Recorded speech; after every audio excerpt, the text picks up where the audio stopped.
So paano ba ginagawa ang sliding window 78 series? Ayan.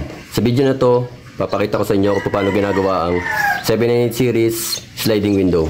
Ayan. So kung bago pa lang sa channel ko, ayan, subscribe na yan, then click the notification bell para lagi kayo updated sa lahat ng mga gagawin natin mga video.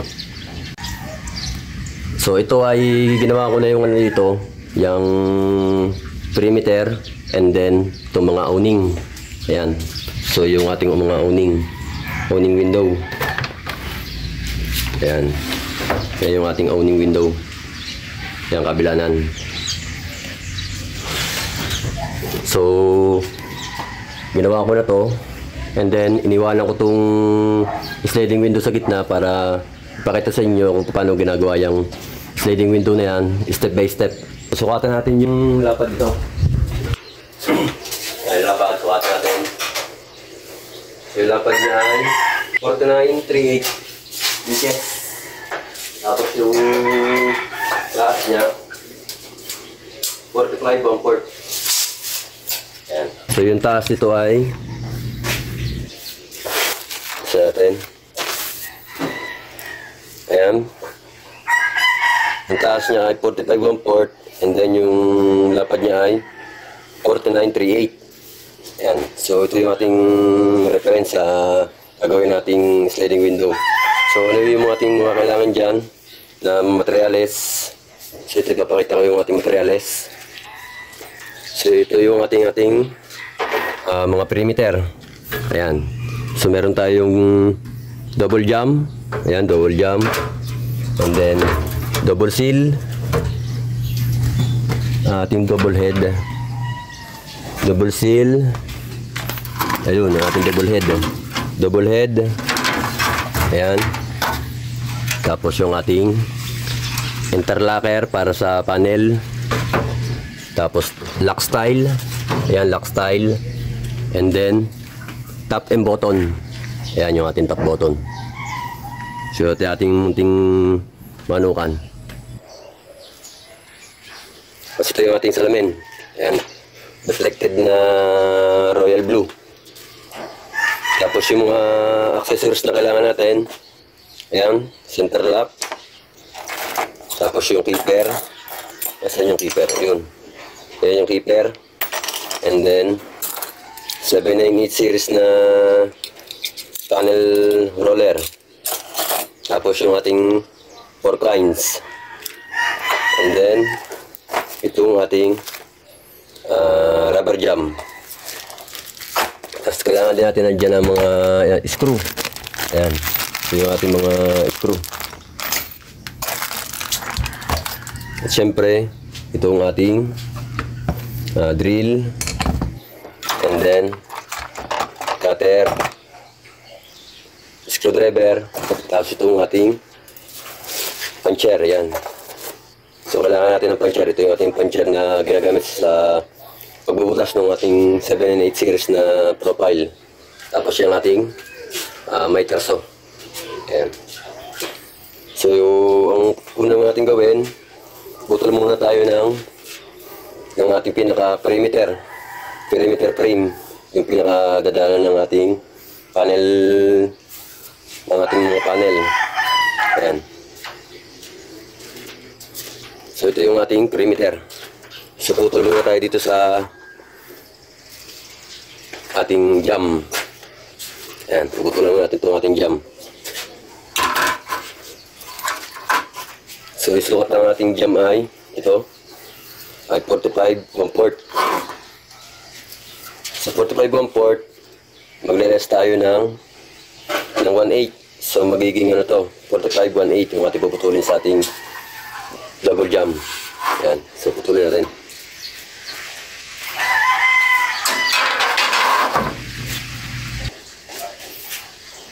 So 45 1 port yung ating puputulin.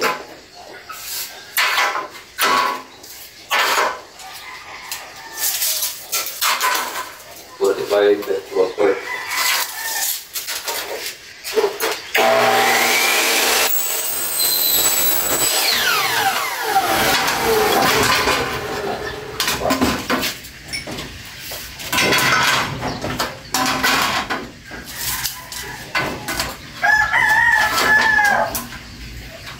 45 1 port. Tapos less tayo ng 1/8. So magiging 45 1/8.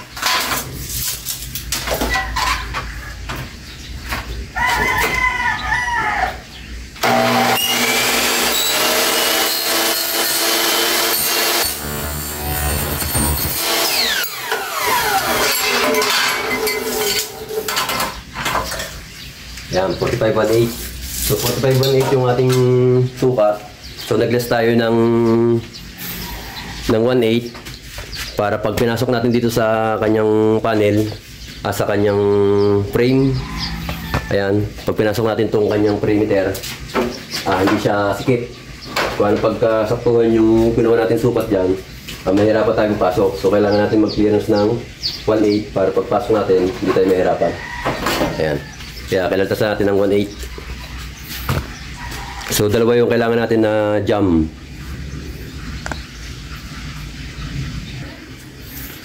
So puputol po tayo na isa pang jam. 45 1/8. Ito pa natin ang isa.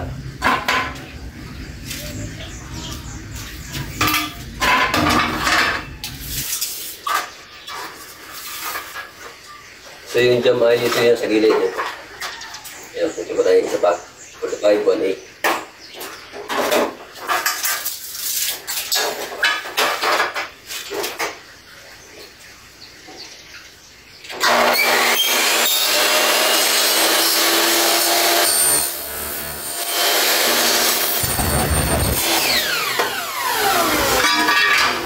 So double check natin kung 45 1/8.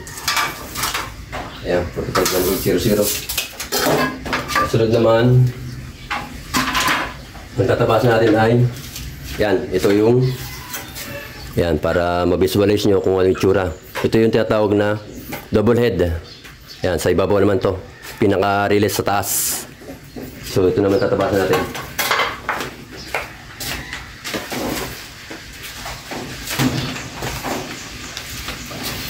So yung sukat natin ay yung ating reference. Ayan. Yung ating reference dyan ay yung sukat natin ay ayan. So yung ating lapad ay 4938. Sa 4938 yan ang ating reference, yung ating sinukatan ng bintana. So yung 4938 na yan, babawasan natin ng magbabawas tayo dyan sa head at sa seal ng 118. Sukat ng ating panel ay sa ating opening 4938. Babawas tayo ng 118. So yung 4938 magiging na lang 48 1 port. So tapos tayo ng 48 1 port.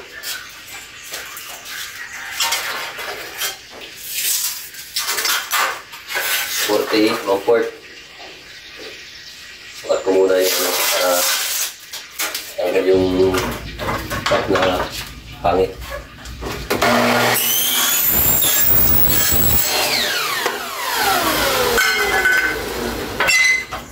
4938. Less tayo ng 118. So magiging 48 1 port. Yan, 48 1 port. 48 1 port yung ating double head. 48 1 port. Yan.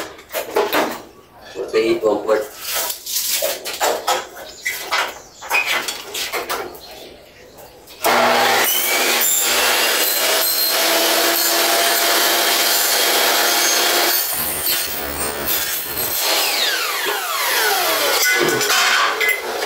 Check natin yung natin baka sala. Yan, 48 1 port. Naputol na natin yung ating double head. Yan. So sunod yung ating namang double seal. Ayan, ito na may release niyan sa baba. Yan, ito yung tsura ng ating double seal. Yan, 7-8 series. So yung sukat ito ay ganun din. 48 1 port.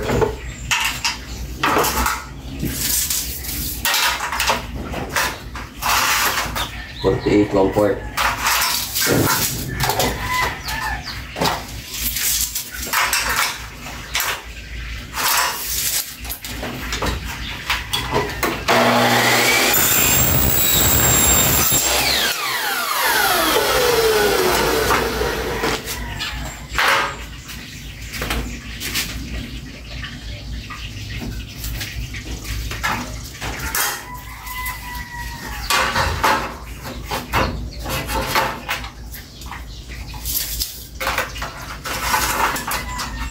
Yan, 48.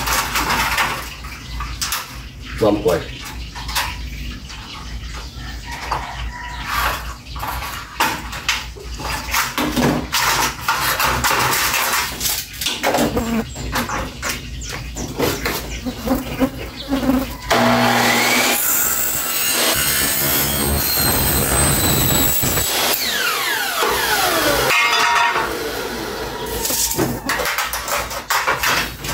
Yan, 48 1/4. So, naputol na natin itong para sa kanyang perimeter. So, ito yung double seal, tapos double head, tapos double jump. So, assemble muna natin itong kanyang perimeter. Yan, assemble muna natin to. So, ating bubutasin muna natin sa ating puncher.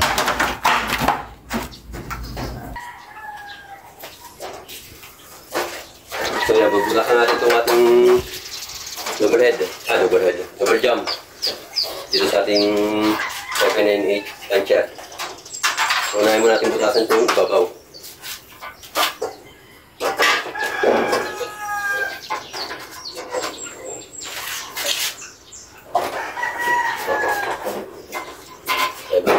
Yun. Takap lang pala. Kasi natin hindi nagamit ito.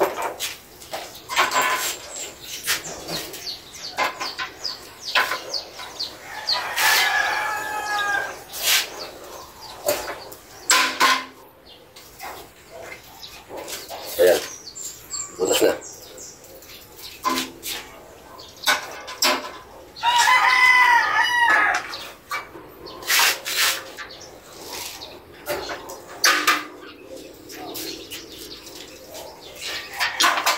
Ayan, butasan natin yung pang-ibabaw niya. So yung pang-ilalim naman bubutasan natin.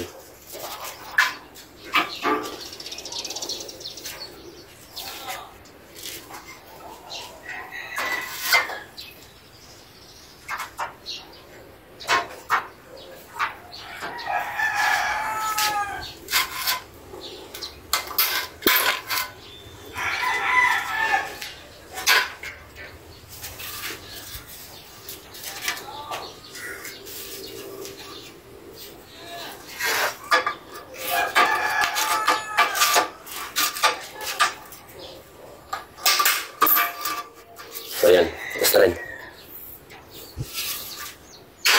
Pagkabutas natin, pwede natin i-assemble yung ating perimeter. So papakita ko muna sa inyo kung saan natin yung binutas. Ayan, dito natin yung binutas. Dito natin yung pinapans. Ayan, dito yung kanyang double head. Ayan, double head. Double head. Oo nga, tama, double head. Tapos dito naman yung double seal. Ayan. Kaya maganda yung pagkabutas. Dahil ginagamitan natin ng puncher. Ayan. So maganda. Tapos accurate yung mga butas niya. So ang gagawin natin ngayon, so assemble natin yung kanyang perimeter. So nakalimutan ko pala, bago natin assemblein yung perimeter, butasan muna natin itong double seal niya. Ayan, yung double seal. Ayan, yung dadaanan ng drainage hole. Ayan, para pagka muna yung tubig, may lalabasan siya. Ayan, pinaka-drainage dito. Bubutasan natin itong kanyang seal, yung release. Yung release sa baba. Ayan, butasan natin to para pagka yung ulan, may lalabasan yung tubig niya. So, dito yan binubutas.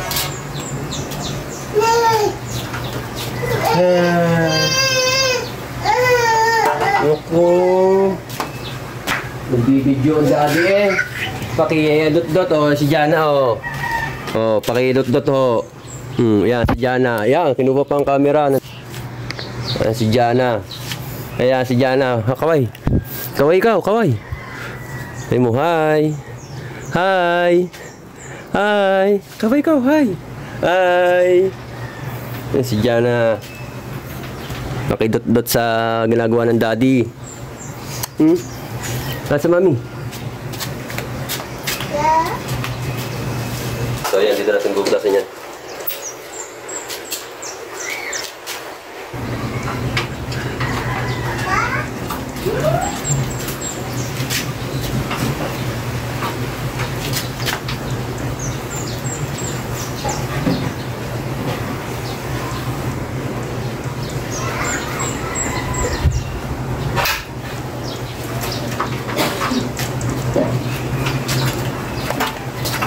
kung makita nyo. Yan, may butas na siya rito. So yung gagawin natin butas dyan ay 3. 1, 2, 3. Tapos sa kabila, ganun din.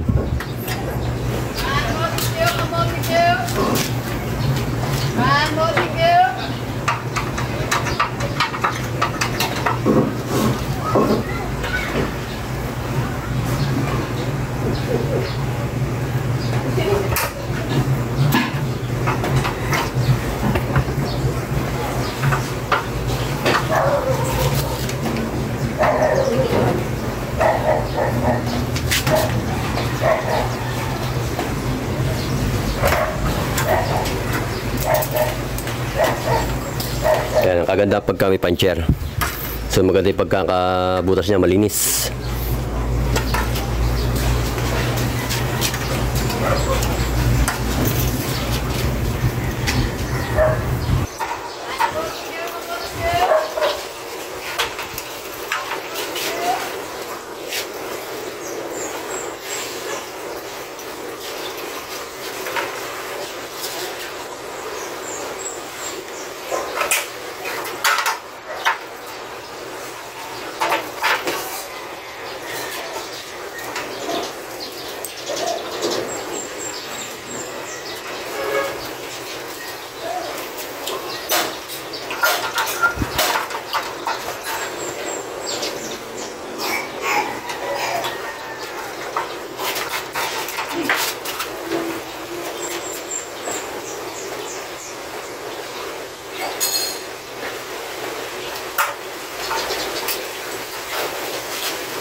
So yan, nabutas natin.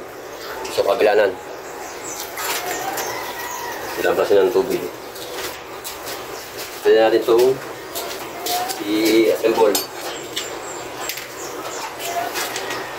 Assemble na natin.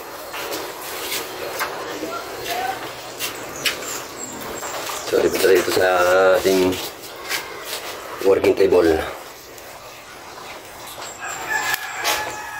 At tayo mag-assemble. Nasa lang natin.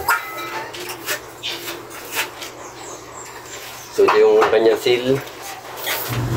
Yan, double seal. Tapos ito yung double head para taas. Tapos ito yung double jump para sa gilid. Yan.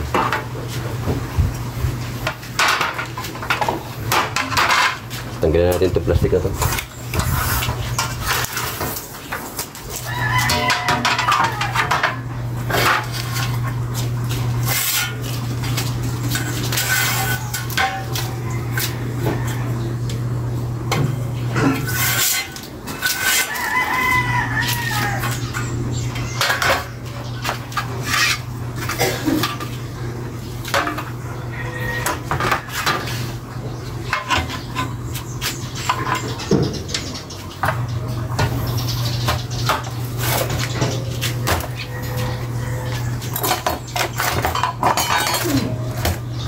Ayan ating cutter.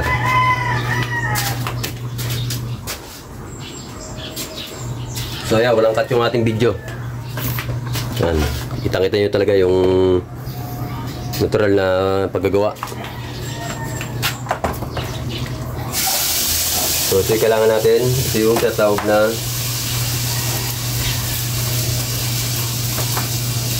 rubber jam.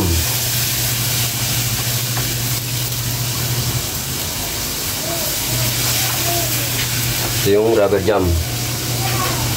So kakabit natin yan sa kanyang jam. Yan sa dalawang hamba. Kabilanan.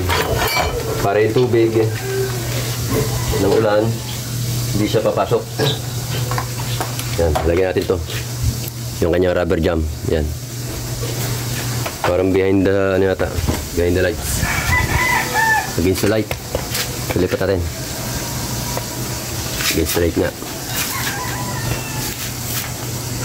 Parang okay na rito.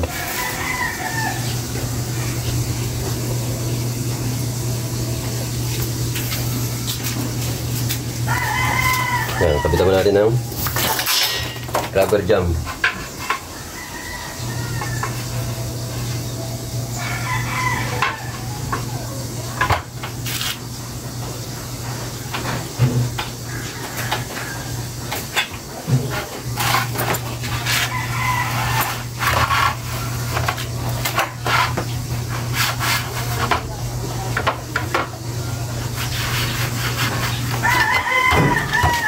Sapat natin.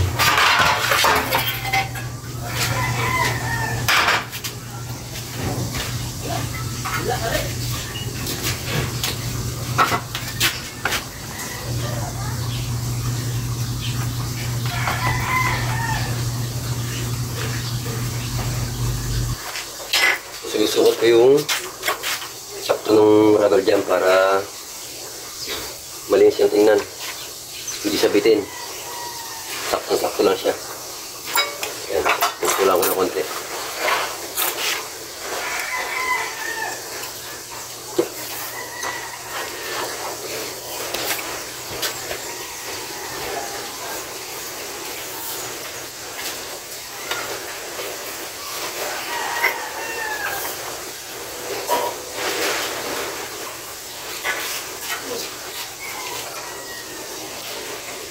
Ayan. So yung isa pa. So yung ating rubber jam ay dito yan sinusuot. Yan dito. May makikita kayong papasokan dito.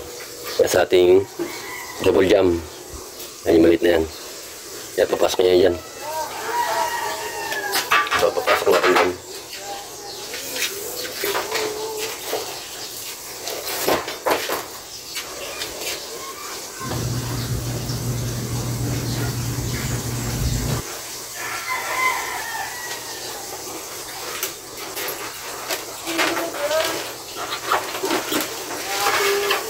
So magiging mahaba yung ating video. Nang wala tayong cut. Step by step talaga yung ating tutorial. Pagkagawa. So kung mag-camera tayo ng part 2. Part 2, part 3. Para hindi masyado mahaba yung ating video. O kaya part 4 pa.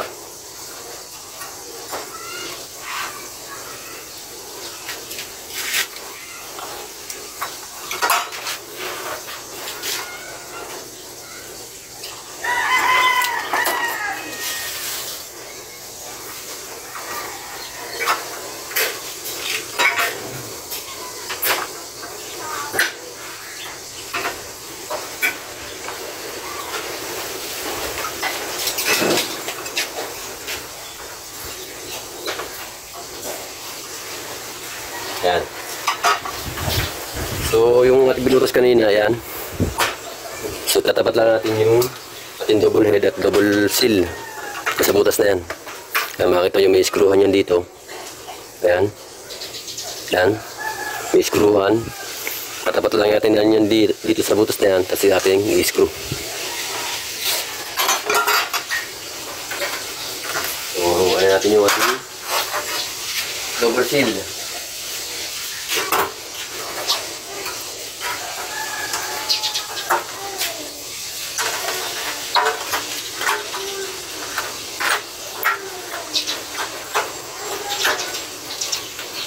So gamitin natin ng ito yung ating mga tornilyo. Yan. So malilit lang yung tornilyo natin dyan para sa perimeter.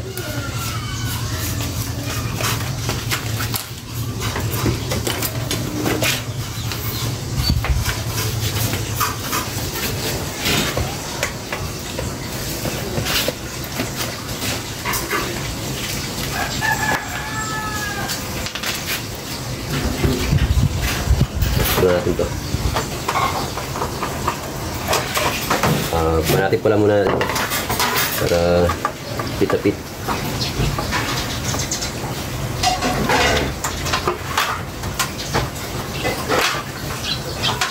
Pasto niya lang ganyan.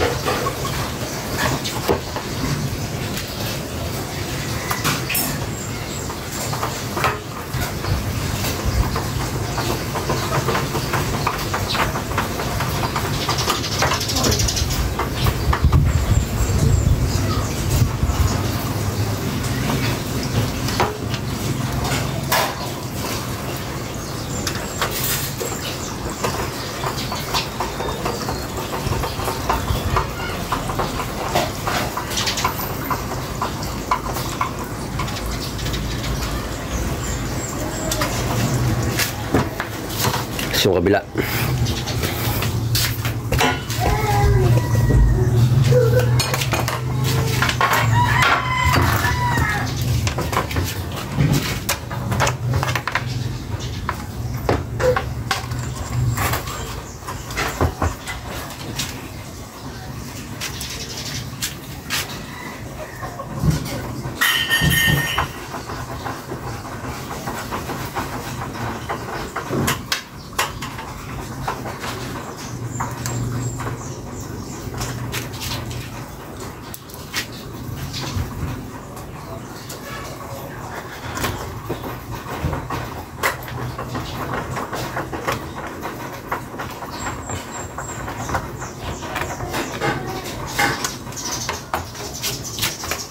Kabit natin yung ating double seal. Sunod ay itong ating double head. Ito yung release sa taas.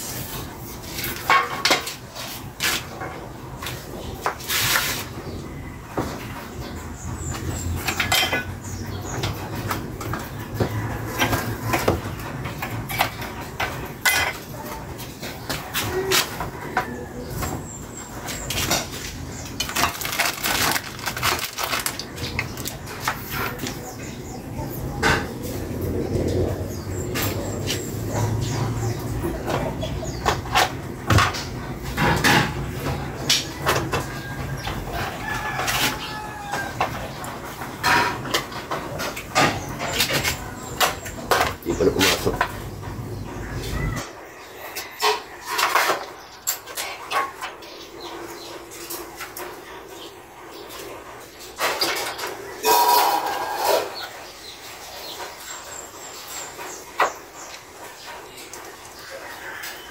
So wala pa sa ating video.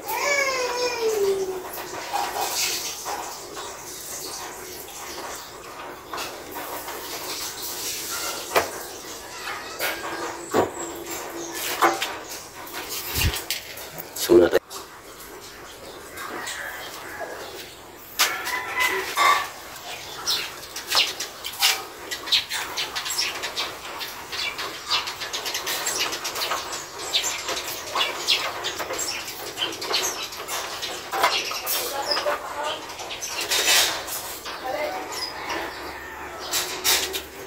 Sa kabila.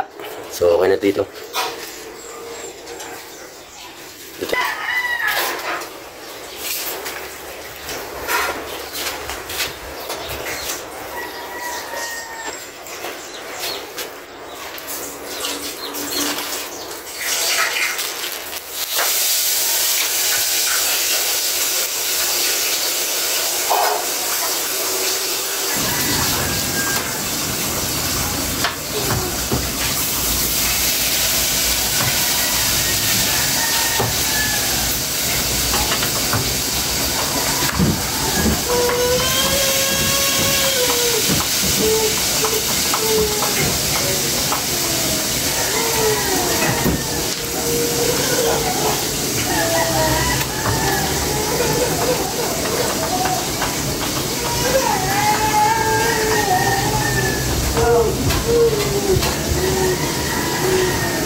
So yan, ayos na yung ating perimeter. Yan, okay na ating perimeter. So ito yung ating double head, double jump. Yan, double jump, tapos double seal, and double head. So yan, okay na yung ating perimeter frame. Yan, ilalagay natin yan dun.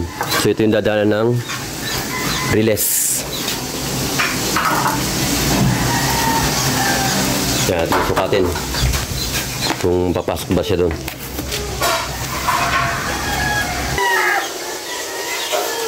Yan, pasok natin kung saka siya. Yung ating ginawang perimeter dito sa akin yung pan frame.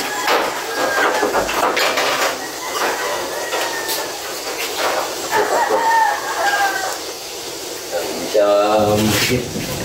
Dahil natin tayo ng clearance. So yun lang yung tatandaan nyo pag magkaka tayo. Tandaan nyo yung ating mga lens. Ayan. So sa Susunod, gagawa naman tayo ng panel frame naman ng ating panel, ng ating sliding. Gagawa natin yung ating perimeter. Susunod, gagawa naman tayo ng panel. Ayan. Kaya sa susunod, abangan nyo yung part 2 natin sa paggagawa ng panel ito. Yan sa part 2. Sumaba na kasi yung ating video, kaya gagawa tayo ng part 2.